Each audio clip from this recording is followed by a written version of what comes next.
Hello, it's March 14th and time for another video update of the garden because there's lots more that's in bloom. Things are changing. I thought we would first go down the rhododendron path, the one with the fern fronds in it. Not that there's much to see. It's very green. I have some really mature rhododendrons that I planted when we first moved here. So this one is probably 10 feet tall. I have a lot of misshapen rhododendrons from all the trees that have fallen on them. And I have a lot of young rhododendrons because I try and plant a few every year, and then it will take 3 or 4 years for them to bloom sometimes. So it's always a surprise when I see the new colors. So I'm about halfway down the path, and if I pan over to the left, you can see in the back a rain barrel with a bucket on it. The shed is way back up the hill, and we have a rain barrel coming off the shed roof on either side. We have 2 rain barrels coming off either side. On this west side, we have a cascade of rain barrels because we collect rain off the roof and then it cascades down to a rain barrel at the top of this path, and then to a 3rd rain barrel where I'm standing now. And in the summer, I use the rain barrels to water the rhododendrons because I really don't like using well water. I feel guilty if I use scarce well water to water my plants because I have so many plants. So now we're at the beginning of the path. There's the stump of the 100-year-old tree that fell down. And we've had some progress in the last 2 weeks.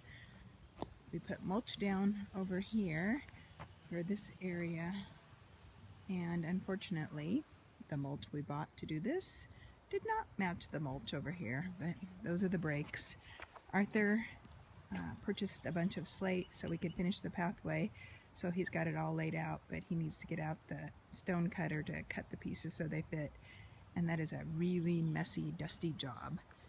You can see that the crab apples in this border have all leafed out in the last 2 weeks. And there's a little bit more green. The forsythia is blooming. The daffodils are still blooming. But I think this may be their last weekend. There's one more look at that freshly mulched border.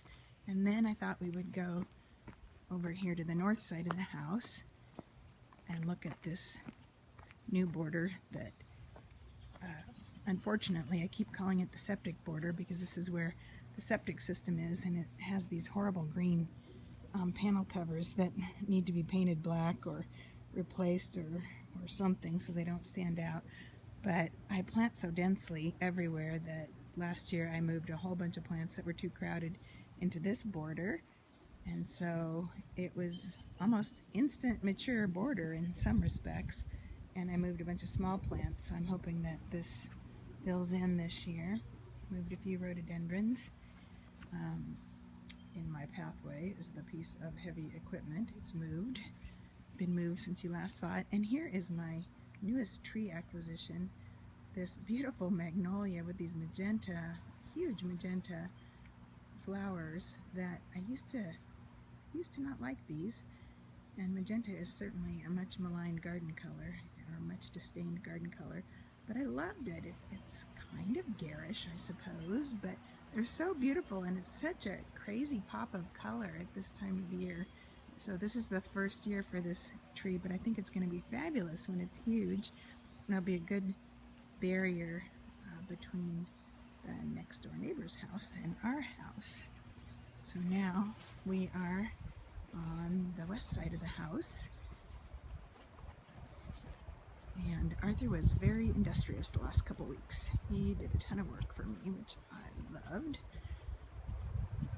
He used the excavator to dig out the border around that, or the lower border of the border straight ahead. We call that the eye because the general shape is an eye, but the grass creeps into the border and it's a real pain. So he dug out about 3 feet of sod all the way around the bottom, and we moved the sod into various low spots in the meadow to try and build those up. So that was heavy work for last weekend. And now I need to put mulch down in this border, and it will look so much better. So I'm very happy about that. I thought I would show you that the tulips are blooming.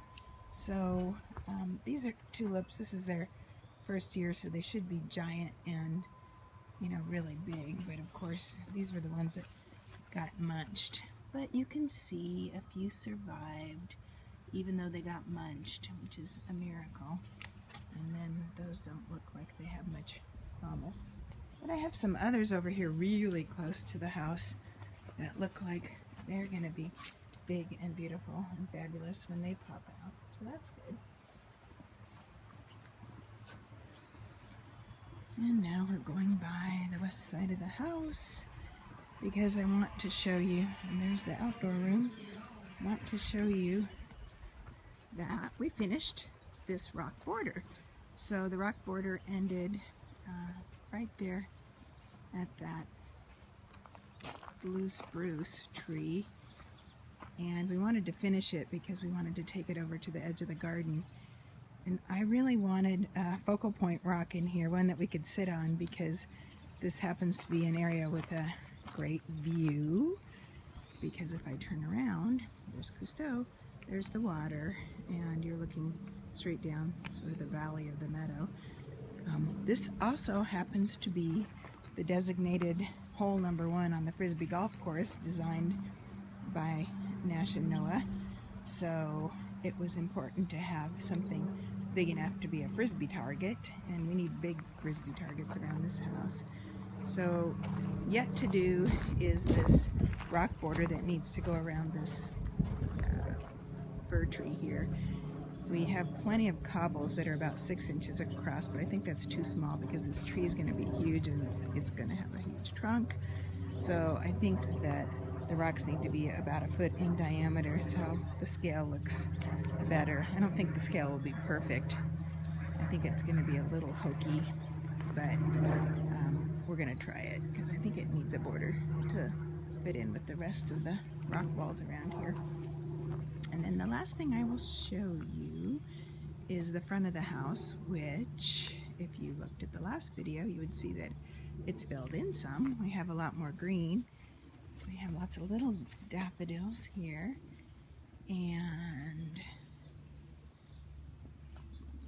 lots of bulbs, some hyacinths. I'm pretty sure I would never buy white hyacinths, so I bet these were in the purple bin because I always buy purple.